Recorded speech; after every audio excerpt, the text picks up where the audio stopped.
Hare Ram Ram Ram Hare Hare Hare Krishna Krishna Krishna Hare Hare Hare Ram Ram Ram Hare Hare Hare Krishna Krishna Krishna Hare Hare Hare Ram Ram Ram Hare Hare Hare Krishna Krishna Krishna Hare Hare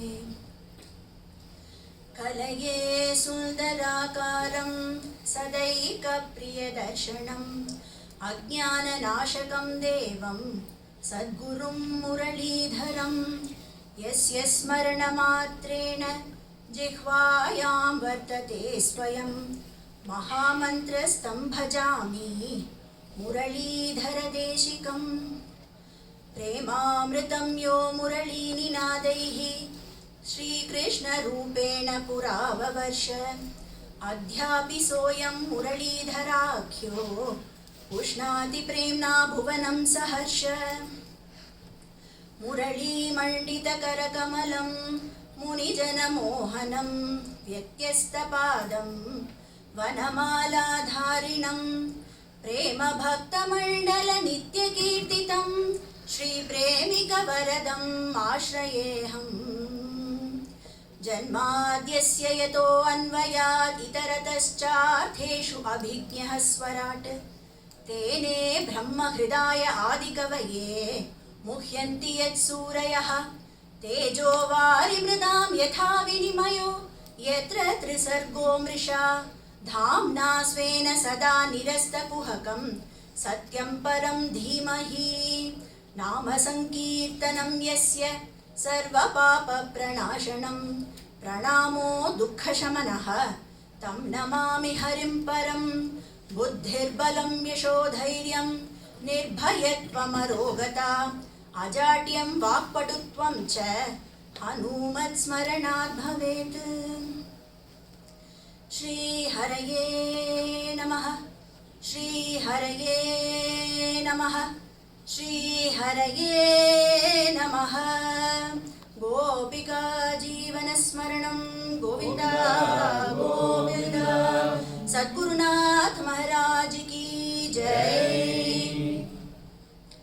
With the immense blessings of our beloved Guru Maharaj, Maharanyam Shri Shri Muralidhara Swamiji, and the causeless mercy of our divine couple, Shri Madhuri Sakhi Sameta Shri Premikavardhan Thakurji, it is our Parama Bhagyam that we are able to do Bhagavata Saptaham and also listen to Bhagavata Katha on a daily basis as part of our year-end Utsavam.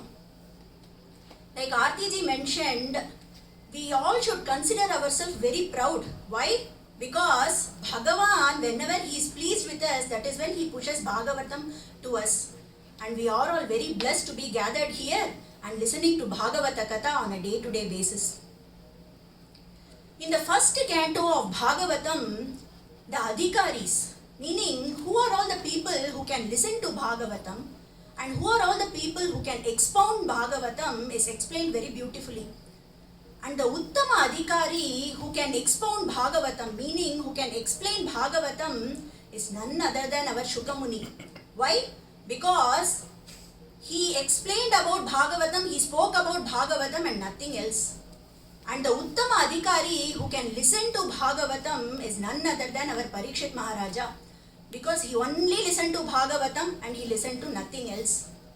Our Guruji says, do you know who is Bhagavan for a Pravachan Karta who does Pravachan with Shraddha and Bhakti? Is none other than the Shrotas. Is none other than the listeners who listen with rapt attention and with Rasika Hridaya. That is how the sambandham between Shukamuni and Parikshit was. And Parikshit, what is the labham of this Manushya Janma? First of all, Janmalabha param pumsam ante narayana spritihi. That is what is the labham of this Manushya Janma. What does it mean? It can it can have two meanings. One, like we remember Bhagavan in our Antima Kala, or through a Uttama Guru's grace, Bhagavan remembers us in our Antima Kala. It can mean in both ways. And Parikshit, knowing all this, like when he came to know that he is going to die in 7 days, he considered himself very fortunate. Why? Because he thought in the whole world, all the people around, like everybody know their birth date, but I know my death date. So he was very fortunate, and he considered himself very fortunate, and he wanted to get full benefit of his life in those 7 days.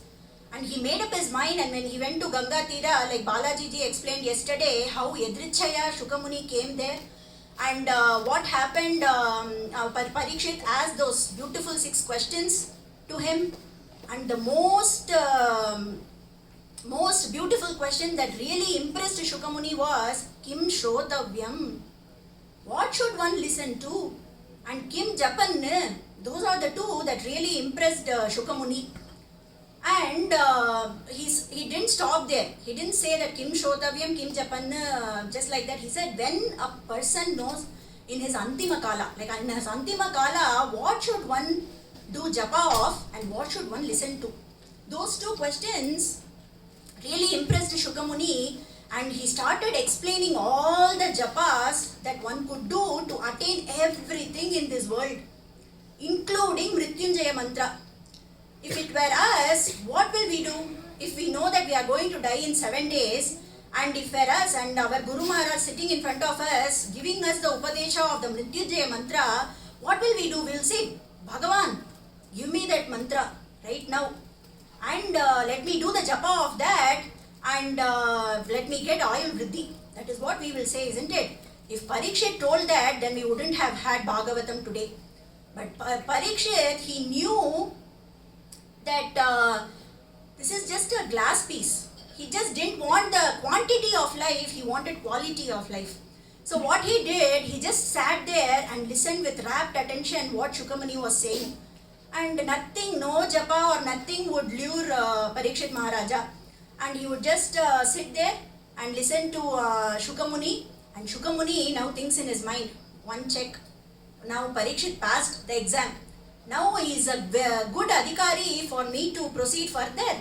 And he says, Akamo va, Sarvakamo va, Mokshakamo va, everything can be attained through Tivrena Bhakti Yogena. That is what our Shukamuni says. Akamova, what does it mean? Akamova means if you have no desire at all. Sarvakamova, if you have all the desires in the world. And the last is even if you desire for moksha, everything can be attained through Tivrena Bhakti Yogena. In Bhagavatam, everywhere where there is a mention of bhakti, it is always attached with an adjective. Tivrena Bhakti Yogena, rigorous bhakti. That is what we have to remember. And our Shukamuni says, our Shukamuni then, when he tries to give the Bhagavatam to Parikshit now, he wants Shukamuni to be engaged in the talk, isn't it? Like Balaji ji explained yesterday. Parikshit asked, how was the creation done? So Shukamuni immediately says, Sankalpa Matrena. Just by the thought, Bhagavan, just by the thought that he should create this world, he created this world. But here Ramona explains beautifully how Bhagavan is Paroksha Priyaha. He doesn't like to come in the front, he always like to be hidden. So what he did, he created this beautiful world. And if you look around yourself, none of us have same eyes or same nose or same lips. How much of variety we have. All the flowers that you see around us, everything has a different fragrance. And every bird is different, every color is different. And that much of, you can just look at the whole world around us, and we can think how beautiful, how much Rasika Hridayam Bhagavan has got, and he has created this whole world. But nowhere in this world he has put his signature, saying that this is created by Krishna. He never put that. But if we draw a painting or a pencil sketch, we would like to put our signature everywhere. I did this, isn't it? But Bhagavan is Paroksha Priyaha. So he doesn't like to come in the front. And then Shukamuni explains the whole creation through Vidura Maitreya Sambhashana. And then Shukamuni explains that whole creation, isn't it, like through Vidura Maitreya Sambhashana. And Bhagavan being Paroksha Priyaha, how beautifully he gave bhakti to Vidura through Maitreya and Uddhava. He gave the Prema Bhakti to Vidura through Uddhava and Jnana Bhakti through Maitreya, through Vidura. And also he gave the Prema Bhakti to Uddhava through Gopis. He could have given it all by himself, isn't it? But he did not do that. He always liked to be hidden, and he wants everybody else to, he wants to give the opportunity to others to give that Prema Bhakti or Jnana Bhakti to Vidura or Uddhava. So that is how our Bhagavan is. And now, after Bhagavan created Brahma, isn't it? Bhagavan is the one who created Brahma, and if we ask everybody, now everybody will say that who created this world? Brahma created this world. That's what everybody would say. But it was Bhagavan who made Brahma to create this whole world. And when the first creation that Brahmaji did was the Sanakadi Munis. That was the first, he was on the full of Sattvic mode because he got the Sakshatkara of Bhagavan. And then he was in full Sattvic mode and he created Sanakadi Munis. So those Sanakadi Munis, being created with full Sattvika Gunam, they also had the Sattvika Gunam and they did not want to lead a worldly life. And they followed the Nivritti Marga. And this made Brahmaji little angry. So when he was in that angry mode, he created Rudra. And then he created Prajapatis, and the first human being who was our Swayambhuva Manu and Shatarupa. They were the first human beings. Swayambhuva Manu was the first human and the wife of Swayambhuva Manu was Shatarupa. Both of them together had 5 children. The first one was Priyamvrata, Uttanapada, then 3 girls. They were Ahuti, Prasuti and Devahuti. So they were born to this Swayambhuva Manu and Shatarupa. So like Balaji ji said yesterday, ladies first, right? He explained all the katha of Devahuti, Prasuti and Ahuti. But even in the sons, elder son was Priyamvrata and younger son was Uttanapada. Usually what we do, we just go to the elder son, isn't it? And we we listen to the katha of the elder son and then we go to the younger son. But here Shukamuni takes a deviation, and what he does, he explains about Uttanapada's Charitram first. Why does he do that?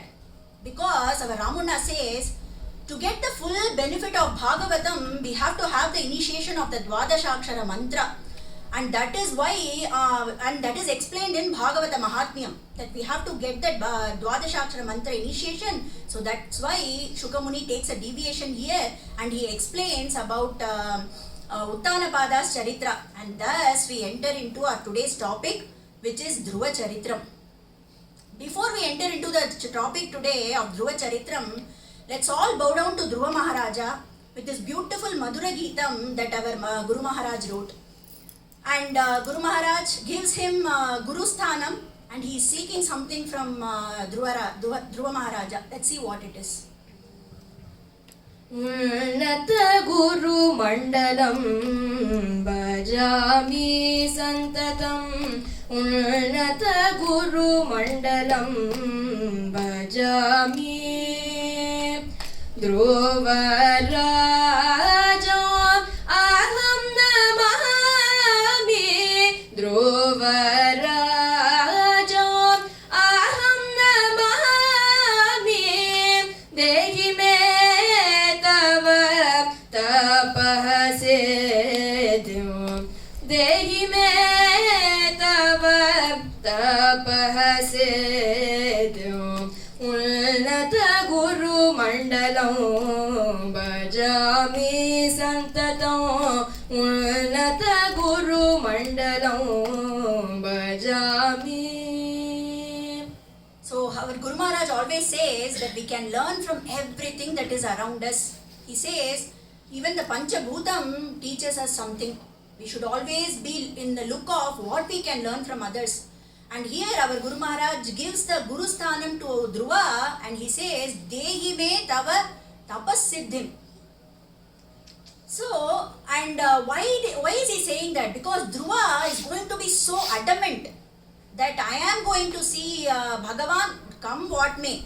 I will not budge to anybody. That's what he is going to do. We are going to see in the Charitram. And our Guru Maharaj says the same thing. We should have the Pidivadam, that adamancy when we do bhakti. And he also said, Nama kache, namak kache. And what is the tapas that we can do?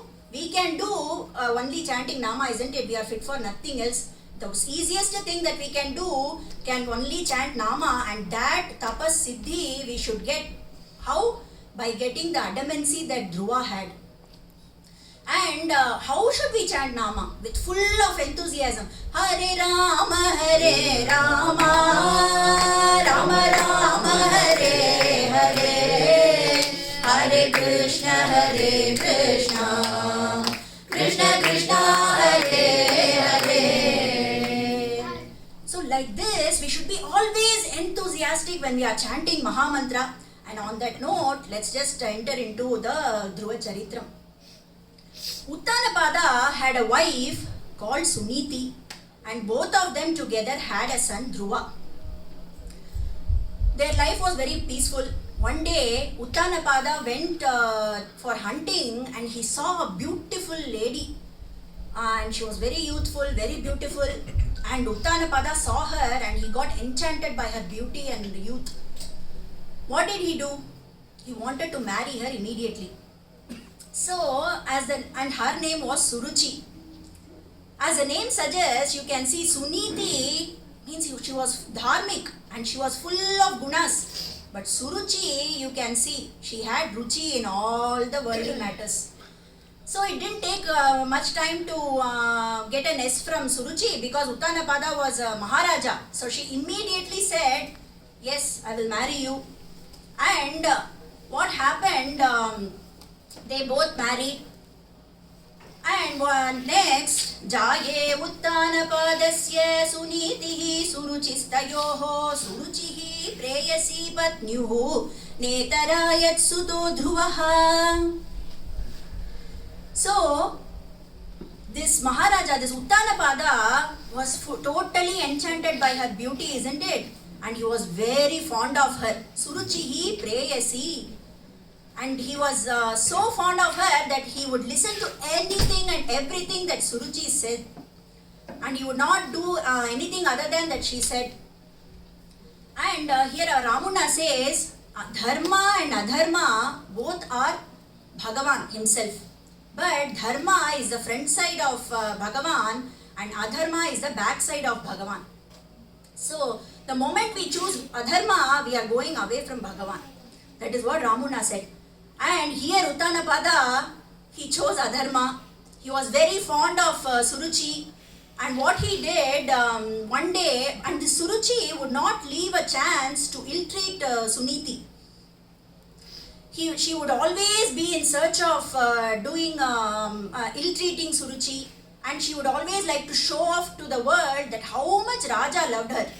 And she would be so proud to show it off in front of everybody. So one day what happened, Uttanapada was invited to a nearby place and everybody were ready to go to that function. So Uttanapada was on the chariot and Suniti was sitting right there. And everybody, all the soldiers and everybody were ready. But the Suruchi would not come out. And Uttanapada kept waiting. He kept calling her, Suruchi, please come, we have to go, it's getting late. And Suruchi took her own sweet time and she just took so long that Uttanapada was getting restless. And finally she showed up. When she came out, she saw Suniti sitting right by Uttanapada and she said, And then she just went inside and closed the door. And Uttanapada got so restless and he just jumped off the chariot and he ran inside and said, Suruchi, please come out. You know that I will not go out without you. So please come out. And then at that point, Suruchi made sure that she mentions, if Suniti comes to the function, I am not going to come. She mentioned that. And this Uttanapada, without even thinking twice, he went to the chariot and screamed at Suniti. He said, "Don't you have brains? Why do you come with me? Just get off." And everybody was watching this. Now Suruchi came out and she was looking at everybody like this. See, Raja just listens to me. And she accomplished her motto, right? She just wanted to show off to everybody that how much Raja likes her and her word is final. That's what she wanted to show. And Suniti, being very dharmic, she wouldn't even say a word. And she went inside. This treatment was getting worse day by day. They were ill-treating her. If just it was for Suniti, she wouldn't have mind. But Dhruva was there, isn't it? And she thought, if Dhruva was raised in these circumstances, it is a toxic environment. And Dhruva would not have any regards for his father. Because if he sees that every single day his father is ill-treating his mother, what regards will he have for the father? And what she did, she just thought, I should take away Dhruva from this palace. And she just tried to leave the palace, and she just stayed in an outhouse near the palace. So days passed, and Suruchi gave birth to a son called Uttama. And Uttama, he was enjoying all the luxury in the palace. Like a prince would do, right? All the royal luxuries that one could get, he was enjoying everything. But at the other hand, Dhruva, Suniti knew that Dhruva is Kshatriya Putra, isn't it? She made sure that he is trained in all the different art form. And even fighting, right? Sword fight and horse riding and elephant riding. She was training him in everything. And our Guru Maharaj says, in those days, Maharajas were not only trained to fight, they were also very proficient in other areas like Ravi Varma. You can see Ravi Varma's painting that used to be so beautiful. Even now, we can see that his paintings are very famous. And our Swati Tirunal Maharaja, he composes music. And even today, there are so many gems that we listen to and relish. Like Bhavayami Raghuramam is one of the gems that Swati Tirunal Maharaja wrote. So Dhruva, in this manner, Dhruva was getting trained in all respects. And he was going to a school where all the royal servants' kids were also going. So one day in the school they announced that whatever they learned until now, they are going to showcase. And they called all the parents. They invited all the parents. So that day Suniti made sure that she dressed up Dhruva beautifully. She put her silk kurta and she put a tiger claw chain and that muttu malaigal to him. And Dhruva himself was very radiant. He was very tejasvi. And he had that curly hair, and our Guruji would say he was looking very cute. And she put a beautiful tilakam on the forehead. And Dhruva went to school. And he saw that all his other friends were accompanied by two people. And he got curious, who are those two people accompanying all my friends? And he said, Dilipa, inga va. And his friend came. He said, who are they, those two people who are accompanying you? And Dilipan said, this is my mother and this is my father. Father? Okay. And then he said, Ajata Shatru inga va. And he said, who is those two people who are accompanying you? And he said, this is my mother and this is my father. Father? Who is father? And then when he asked that, Ajata Shatru said, what, Dhruva, you don't know? Your father is the king of this whole kingdom. And all our fathers serve your father. And they are the royal servants of your father.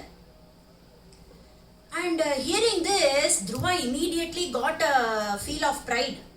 The Kshatriya Putra, the first and foremost character that they have is honor and pride. That's what they like to have, isn't it, Kshatriya Putra? So he was so proud that his father is the Raja of the whole kingdom.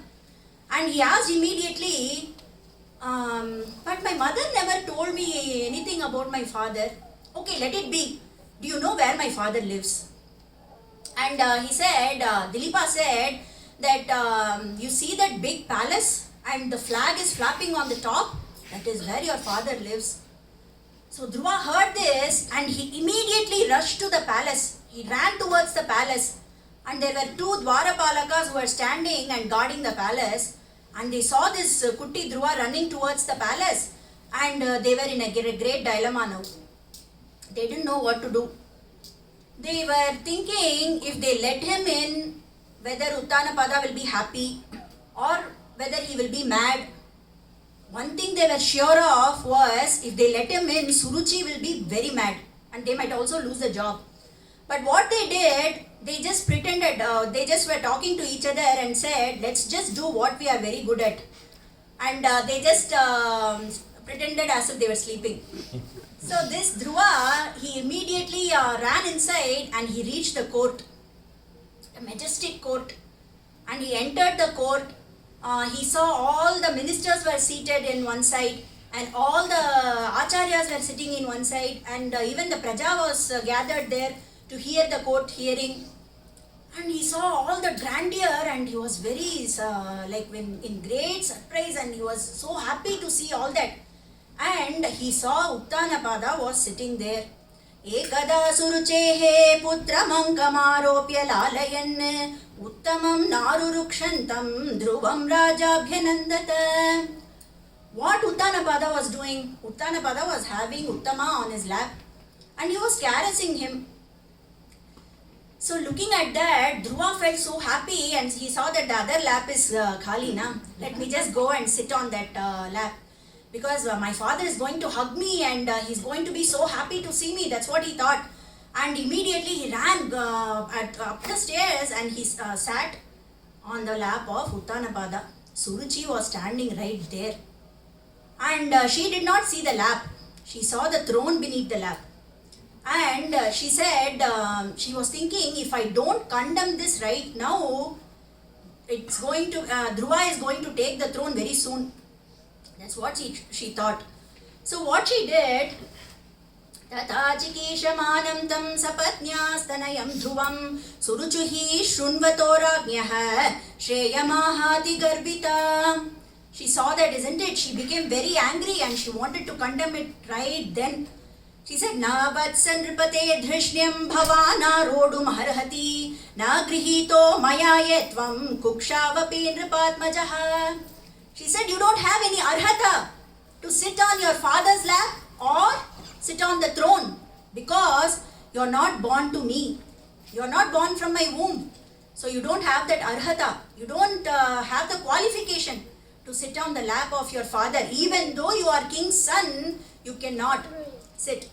And she didn't stop there. She said, Tapasaradhya purusham tasyaivanugrahena me garbhe tvam sadhayatmanam yadichasi nripasanam. Yadichasi nripasanam. That means if you desire to raise up to the throne of Uttanapada, of the king, what you should do, you go do tapas in the forest and make sure that you please Bhagavan Narayana and get a boon that you should be born to me in your next janma. That is what she said. And after that, here our Guruji explains why she told to go and do tapas. She could have just stopped saying that get lost. You cannot get on the throne or whatever, right? Why did she say and go do tapas, born to me in your next janma? Why did she say that? So she noticed when Dhruva entered the palace, everybody around there, without their knowledge, were looking at Dhruva with so much love and affection. And he was having such a tejas. He walked into the court like a lion cub. He was Kshatriya Putra, isn't it? And Dhruva himself was very cute. And his mom also has dressed him up so well. And she thought this tejas is that Dhruva has. She got the asuya the moment she saw that. And she looked at her son Uttama. She couldn't even look at him for a second. She just turned around. Guruji says, Mooku Muriyum Paaka Sahikalayam. And then he says, she said, oh my God, this Dhruva is supposed to born to me. That is what she thought. With the great Asuya, that's why she said, go and do tapas and be born to me as a son in your next janma. That is what she says. And this one, after hearing this, Dhruva felt so humiliated. We might think he is just 5-year-old. How come he is having so much of honor and pride? Our Guruji says he is a Kshatriya Putra, isn't it? The first and foremost quality that they have is that pride and honor. And he thought that his honor was gone, his pride was gone, everything is gone, and his face turned red. He is sad. He is deeply saddened, and he is also very angry.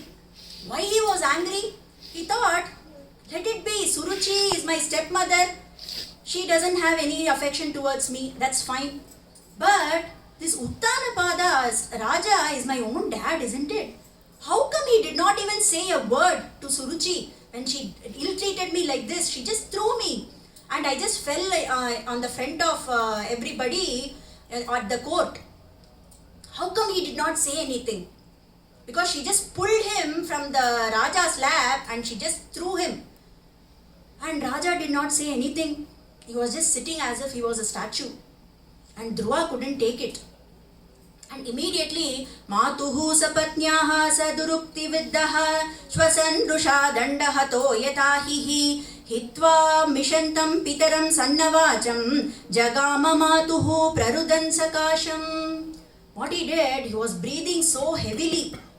Our Guruji says, whenever a snake is beaten up by a stick, right, it would breathe heavily, like bus, bus. That's how you will hear the sound when a snake is beaten up by a stick. That's how Dhruva was breathing. He was very saddened and he ran to his mother and he started weeping. And Suniti didn't know anything. And she was like, what happened to you, Dhruva? Kartala pogarcha nannadanada ponakanna. What happened?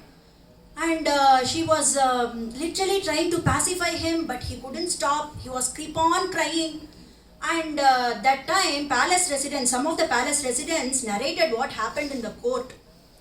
The moment she heard Suruchi's words that you have to born to me in your next birth, she just closed her ears.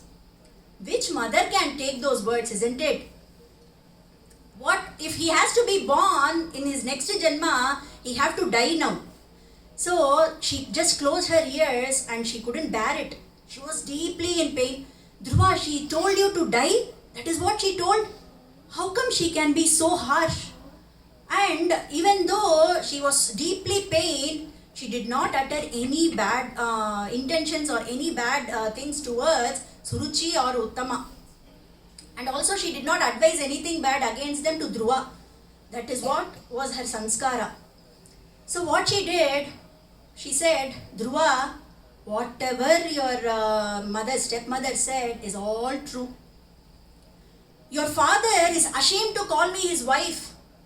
And you are very, very, very unfortunate that you are born to me. But one thing, Dhruva, you have to follow is that she told you to go and do tapas in the forest, isn't it? That is what you have to follow. Why? Because Bhagavan, Narayana is the only one who can save you in this situation. Go do Sharanagati to him and he will fulfill all your desires. I have no doubt about it. Leave this Pita and go to Jagat Pita. That's what she says. And she says, Narayana, Bhagavan Narayana is the one who helped your great-grandfather Brahmaji to create this whole universe. So he will definitely help you and you go and do tapas in the forest. That's what she says. And then Dhruva, hearing his mother's words, Evam sanjalpatim pitam maturhu rakarnyatagatam gamam vachaha sanniyam yatmanatmanam nishchakrama pitu purat. Listening to his mother's words, he just ran to the forest and he was going to the forest to do tapas. And he was going with strong determination to see Bhagavan. Narada Maharishi comes there, Edrichaya, like always. And Narada Maharishi, Narada word itself means Guru. Why? Because he can bring Narayana to us. We don't have any capacity to go to Narayana. Only through our Guru's grace, Narayana can come to us. So, Naram dadati iti Narada. That is what it says. And Narada word itself means Guru. And Ramuna says Narada is a child specialist. Why? Because he was only 5-year-old when he got the satsanga and he got the jnana and vairagya when he was just 5-year-old, isn't it? We know the Narada Charitram. And then he was born as Narada. And then for Prahalada, he made Garbha Shriman. Even when he was in the womb, Narada was his first guru. And he made Prahalada as Garbha Shriman. And now he is going to be the guru of Dhruva, who is also 5-year-old. So that is why Ramuna says Narada is child specialist. And now our Narada Maharishi asks Dhruva, Dhruva, where are you going? And Dhruva just explained everything, whatever happened to Narada Maharishi. And he said, what Dhruva, you are just 5-year-old. What do you know about honor and pride? Don't worry about all these. You have to go and play with your friends. Don't waste your time here. Go home. That is what he said first. And then Dhruva said, no, my mother has told me to go to forest and do tapas. I am going to see Bhagavan and I am going to get my desire fulfilled. And Narada Maharishi says, what? You are going to go do tapas? Where? In the forest. He says, in the forest, do you even know what you are talking about? It's not as easy as you think. Even for yogis, tapas is very difficult. And to please Bhagavan with tapas, it's very, very difficult. So don't do that. And in the forest, there are ferocious animals. They will eat you up. So don't go there. It's not for you. Go home. And maybe when you grow up, you can try tapas. That's what he says. Dhruva is not at all moved by all these words. He's saying, no, my mother has told me to go to the forest and do tapas. I have to see Bhagavan and I have to get my desire fulfilled. He was so adamant. And now Narada Maharishi gives him, he says, you are deeply saddened, Dhruva. So let me just tell you a secret. If you just listen to that, you will be happy all the time. What is that secret? He says, if you see somebody more accomplished than you, you should be pleased with them. And if you see somebody who is less accomplished than you, you should be very compassionate to them. And if you see somebody equally qualified or equally accomplished like you, you should be friends with them. If you follow these 3 things, then there is no sadness in your life at all, Dhruva. Try that. And Dhruva, with utmost attention, he listened to everything. And he said, all that you told Narada Maharishi is very pleasing to the ears. And it's all good to hear. But nothing had touched my heart. Because I am covered with ignorance. And all this Upadesha and all is not going to help me. So you please guide me on how I can get my desire fulfilled. And what is my desire? I want to attain the prestigious position in all the 3 loka which nobody have attained in the past or nobody will ever attain in the future. That is what is my desire. And I want to get it fulfilled by seeing Bhagavan. I want to please him and I want to get my desire fulfilled. So please guide me, give me an honest path that can lead me to Bhagavan. That is what he says. And he prostrates to Narada Maharishi with a twig, with the samit in his hand, because that's what he could find nearby in the forest, and he just puts at the feet of Narada Maharishi and requests him to give the Upadesha. Narada Maharishi, hearing all this, he just bends to lift up Dhruva. At that time, the mala that Narada Maharishi was wearing falls on the shoulders of Dhruva. Now Narada Maharishi understands the words that were uttered by our Narayana in the morning. Like our Narada Maharishi is Triloka Sanchari, isn't it? He went to Vaikunta to see Mahavishnu as a day-to-day affairs.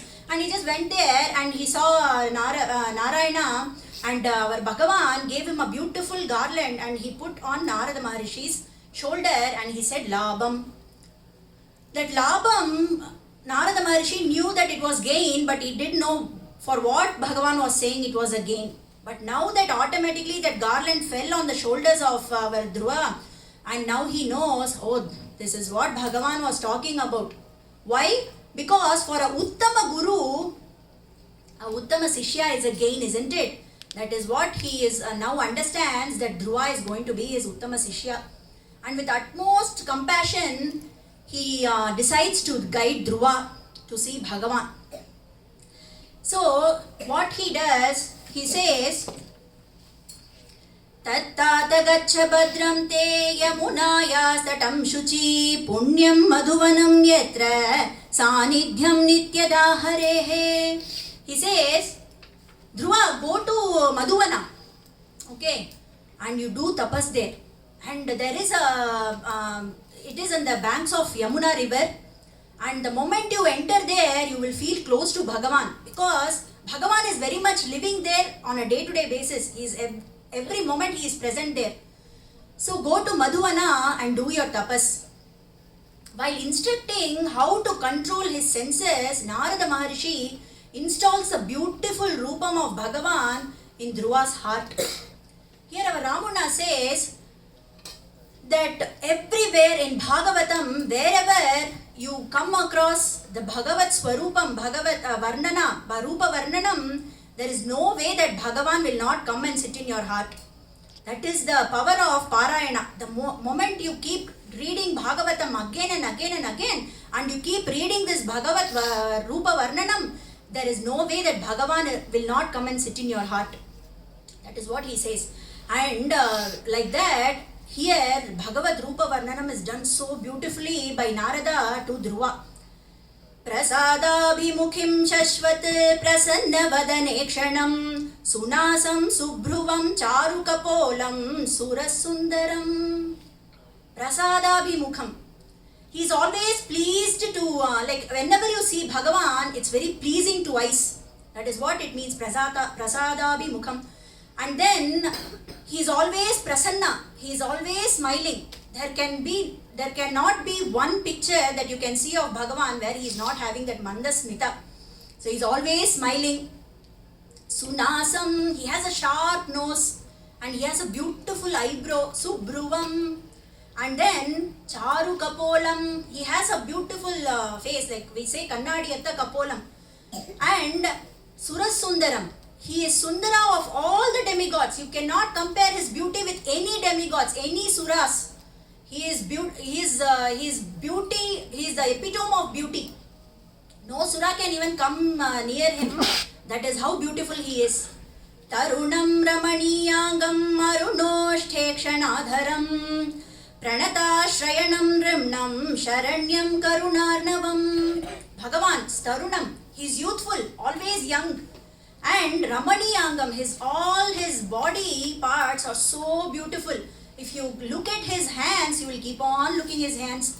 If you look at his charana, you will just keep on looking his charana, his vakshasthala and his forehead. Everything is beautiful about Bhagavan. And even the tip of the finger, tip of the nail shines like a pearl. That's how beautiful Bhagavan is. And his Angam is Purnam. And his lips are like Aruna. Aruna means sunset, right? The red color. His lips are red and his eyes are red. And he is Sharanya, Sharanagata Vatsala. If you do Sharanagati to Bhagavan, he will never forsake you. You do Sharanagati to Bhagavan, there is, our Guruji says in Puranas that you just show me one place where somebody did Sharanagati to Narayana and they have gone waste. There is no place you can see where that has happened. So he is Sharanagata Vatsala. He is full of karuna, compassion. He is full of compassion. And then Shrivatsankam Ganashyamam Purusham Vanamalinam Shankachakra Gada Padmaihi Abhivyakta Chaturbhujam. Shrivatsangam, he has a Shrivatsa, the very abode of our Mahalakshmi Tayar, our Shri Radha Devi. And he is Ghanashyamam, he is beautiful dark blue in color. And he is wearing a beautiful Vanamala. with all the beautiful flowers, different color flowers. And he has Chaturbhujam, and in one he is holding the Shankha, and one he is holding the Chakra, and on one he is holding the Gada, and the other one he is holding the Padma. Shankha Chakra Gada Padmaihi Abhivyakta Chaturbhujam. Next is his Kirita.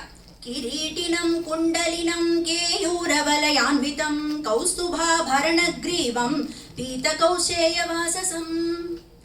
He is wearing a beautiful kiritam which is studded with all the Navaratna, emerald, ruby, diamond, whatever you can think of, and it's like shining, and he has a beautiful kundala and Keyura Valayanvitam.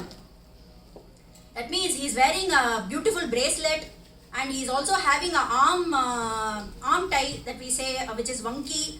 He is decked up with all the different jewels. Kaustubha Bharanagrivam. He has a Kaustubha mani on his neck, which is adorning his beautiful neck.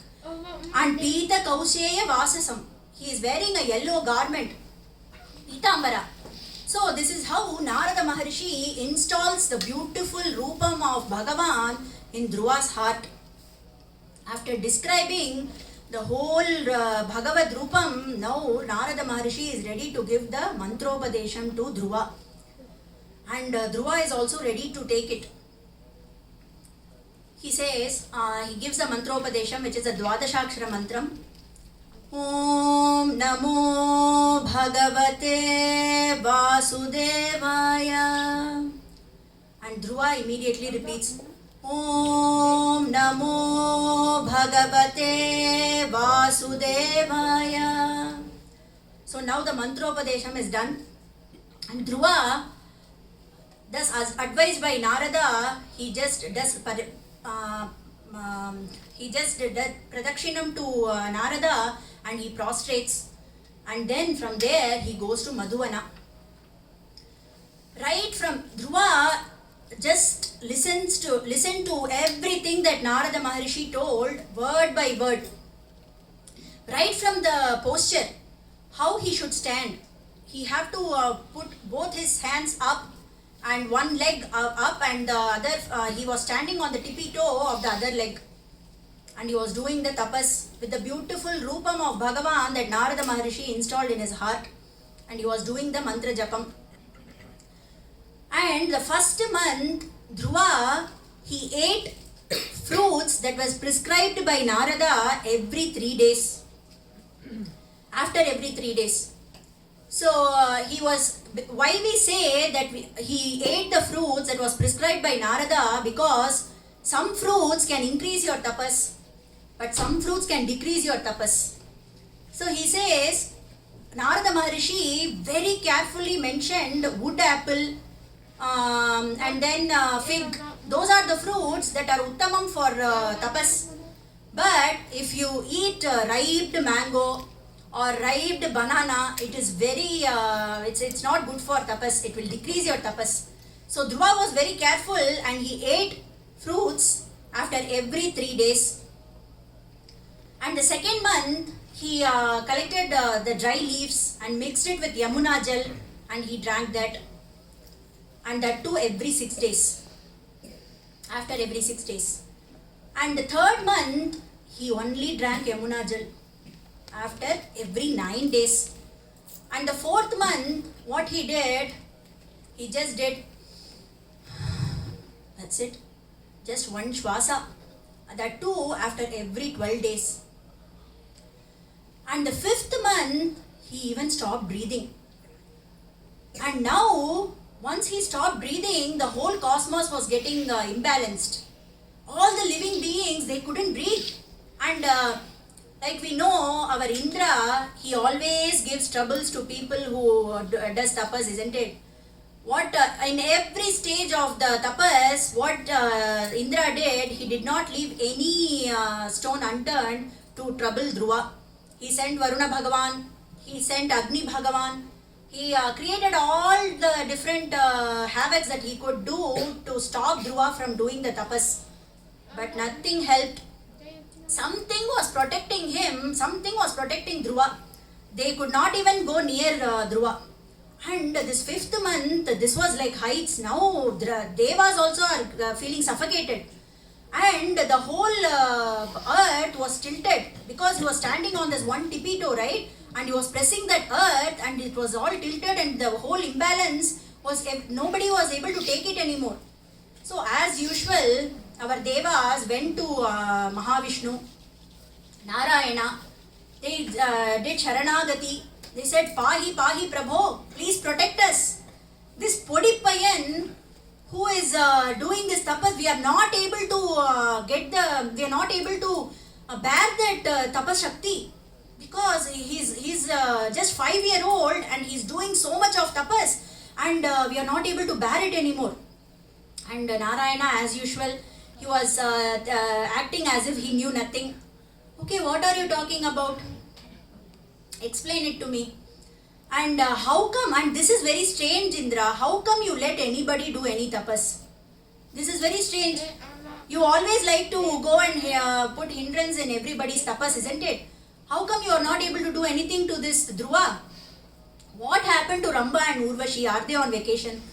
That's what he asked. And then Indra says, no Bhagavan, we tried everything. And Ramba and Urvashi are of no use because this boy is only 5-year-old. And here our Ramana says, that is why we introduce Gayatri before Ramba and Urvashi.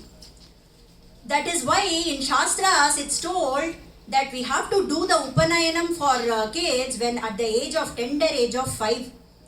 Because when they are introduced to Gayatri mantra at that age and they do Gayatri mantra japam that many times, and when they come to that age when Ramba and Urvashi can interfere their mind is very strong and they can act accordingly.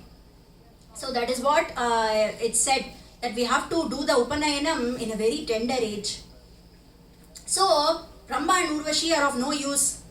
Dhruva is not going to get affected by that. And we tried every other thing, nothing works for him. Something is protecting Dhruva, like a fire kavacham. And we might think, why Vishwamitra, why Indra was successful in destroying the tapas of Vishwamitra? Because Vishwamitra thought that he was doing the tapas on his own accord. He was thinking that I am doing the tapas. But here Dhruva did Sharanagati to Narada Maharishi, isn't it? And he is thinking because of the grace of his Guru, he is able to do this tapa from the beginning. And he listened to every single word that Narada Maharishi told him. And that's why when we do whatever sadhana we do on our day-to-day basis, like reading one chapter of Bhagavatam or chanting Mahamantra, we should always think that it's because of my Guru's grace that I am able to do this sadhana. If we think that we are doing this sadhana, then Kali will come into picture. Because our Guru Maharaj says Indra and Kali are the same. Indra doesn't like anybody doing tapas and Kali doesn't like anybody doing any sadhana. So he will always come and hinder. So to avoid that, to get out of that, we should always be grateful to our Guru Maharaj and have gratitude that Guru Maharaj, because of your grace I am able to do this. Because of your grace I am able to chant Mahamantra. So that's how our Dhruva was.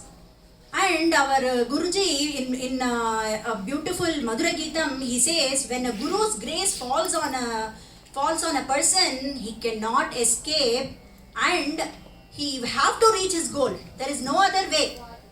So let's just listen to this Madhura Geetam. வீழ்ந்தவர் என்றும் மீண்டதுதான் உண்டோ அல்லது மாண்டதுதான் உண்டோ சத்குருநாதன் பார்வையில் வீழ்ந்தவர் என்றும் மீண்டதுதான் உண்டோ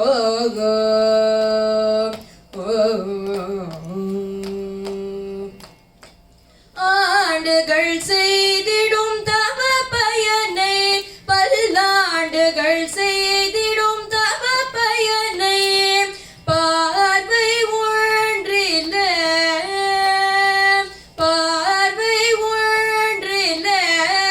கடைகள் பார்வை ஒன்றில தந்திடும் குருநாதன் பார்வையில் பார்வை ஒன்றில தந்திடும் குருநாதன்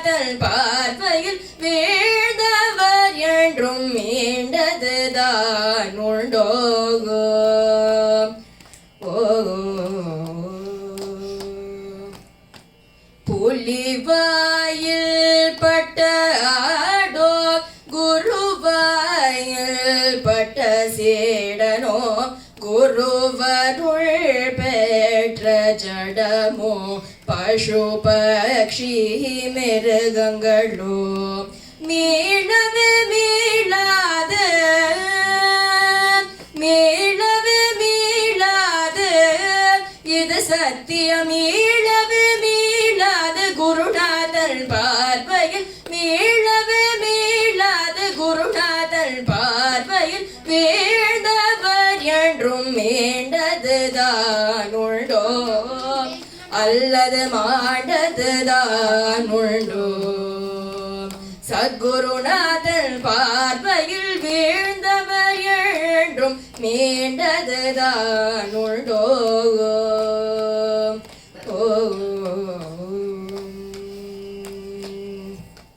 So here Dhruva was protected by the fire kavacham of his guru's grace, and nobody was able to go near him. And now Bhagavan, after hearing all this, he is very pleased. And our Mahalakshmi Tayar is waiting there. She filled the conch with milk, and she is standing ready for Bhagavan to say, I am going to go give darshan to Dhruva. And now Bhagavan says, I am going to go get darshan of Dhruva after hearing all this. So that is how Mahan's Hridayam is also, right? Because we have heard our Guruji saying that how Bhagyavan I am to get all the Bhagavatas darshan, isn't it? That is how Mahan's Hridayam and Bhagavat Hridayam is not different. It's the same. So here Bhagavan says, I am going to go give darshan to Dhruva. Oh sorry, I am going to go get darshan of Dhruva. And he goes, he just got on the Garuda and he goes and stood in front of Dhruva. He saw Dhruva, he was like full tejas, like a fire. He was, and he was like a Upavasa Krishai, because he didn't eat anything from the for 5 months, isn't it? Like he was doing that tapas. He was, but he was in full bliss because he was having the Bhagavat Rupam in his heart, and he was chanting the mantra that was given by his guru, and he was in full bliss. Bhagavan stood in front of him thinking that he will open his eyes. No, Dhruva did not open his eyes. And now Bhagavan understands that he have to hide the Rupam that Dhruva has in his heart. That is how Dhruva will open his eyes. He tried calling him multiple times, but he did not open his eyes still. So what Bhagavan did, he just hid the Rupam for a Kshanam in Dhruva's heart. The moment the Bhagavat Rupam got hidden in his heart, he just opened his eyes. He got restless and he opened his eyes. And he saw Bhagavan Pratyaksham standing in front of him, and he just saw the Bhagavan who he was meditating upon for so long in his heart. He's standing in front of him, and he just fell like a log at the feet of Bhagavan. And he just looked at Bhagavan with tears rolling down his cheek, and he was just drinking Bhagavan with his eyes, Bhagavan's beauty with his eyes. And now Bhagavan understood the Bhagavat Hridayam, Dhruva's Hridayam. He understood that Dhruva wants to say something, but he is not able to, because he was in Samadhi state for so long, isn't it? His hands, his legs, nothing was moving. He was only able to see Bhagavan, and he was trying to say something, but he was unable to say because he was in that Samadhi state for so long. Here Ramana says, even if we do Mauna Vratam for a couple of days, it will be very difficult for us to say a word on the third day. It will, because if we are doing that Mauna Vratam for just 2 days, that can be the effect.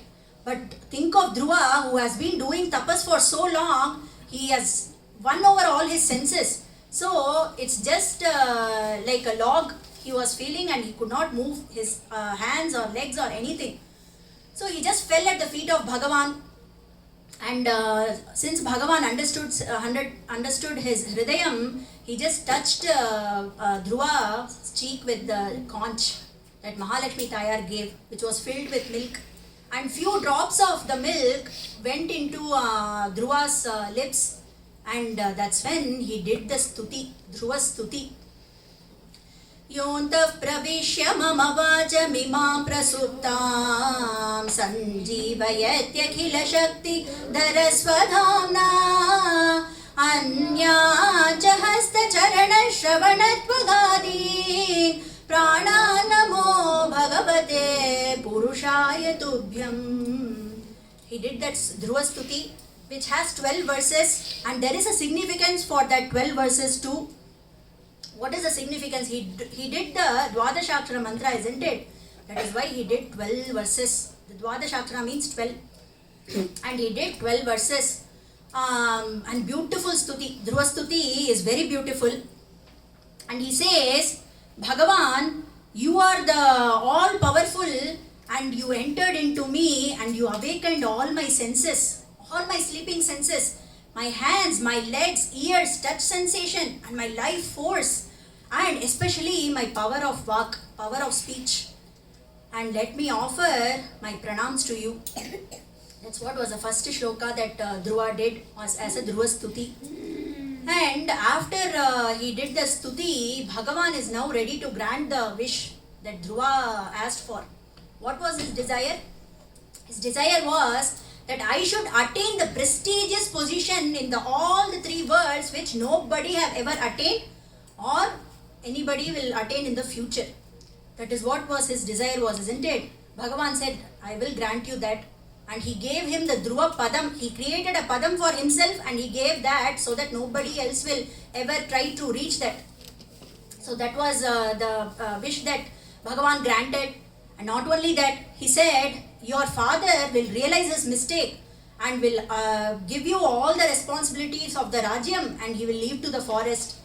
And your stepbrother, Uttama, he will go for hunting in the forest and he will be killed in the forest. And your stepmother who spoke those harsh words, she will be madly searching for her son and she will go into the forest and she will also be killed. And you will do lot of sacrifices keeping me in the front, and you will reap the fruit of all those sacrifices and you will rule this whole world for so many years. That's what Bhagavan said. And now Dhruva, he's not interested in any of these things because he has tasted something which is higher than this, isn't it? Now he doesn't want to fall from there. But that is why we have to be very, very, very careful what we pray for. Because whatever we pray for will be granted. There is no doubt about it. Whatever we pray for and we with full determination, if we pray, that will be answered. There is no doubt about it. That is why we have to be very, very, very careful what to pray for. Now Dhruva is thinking, how foolish am I? I started, now that I got Bhagavad Darshana, I don't desire for anything else. But to start with, I was so ignorant to have the material desire to see Bhagavan. How foolish I am. And he thinks how durlabham it is to get Bhagavad Charana, and even for the Sanakadi Munis, even for the yogis, how difficult it is to get Bhagavad Charana. But I got it within 6 months, isn't it? Why did I let it go? Because of my ignorance. Because of the prayer that I had for the material desire. So, let us all be very careful and have the prayer that we should always be in this satsang. We should always be at the lotus feet of our Guru Maharaj, doing kainkaryam to him. And there is a abhang which says, Satsangam jhala dehi dehi dusara vara nahi nahi. What does it mean? It means when Bhagavan came in front of the Sant, he is asking, Satsanga majala dehi dehi. Please give me satsanga. Bhagavan says, what else? Ask me more. He says, no, I don't want it. Anything else. I don't want any other vara. I just want satsanga. So with that note, I conclude my Harikatha. And I'm very, very fortunate to be talking about Dhruva Stuti today. Dhruva Charitram today. And thank you so much for listening for so long. Thank you. Radhe Radhe. कायेन वाचा मनसेन्द्रियैर्वा बुद्ध्यात्मना वा प्रकृते स्वभावात् करोमि यत् सकलं परस्मै श्रीमन्नारायणायेति समर्पयामि। गोपिका जीवनस्मरणं गोविन्द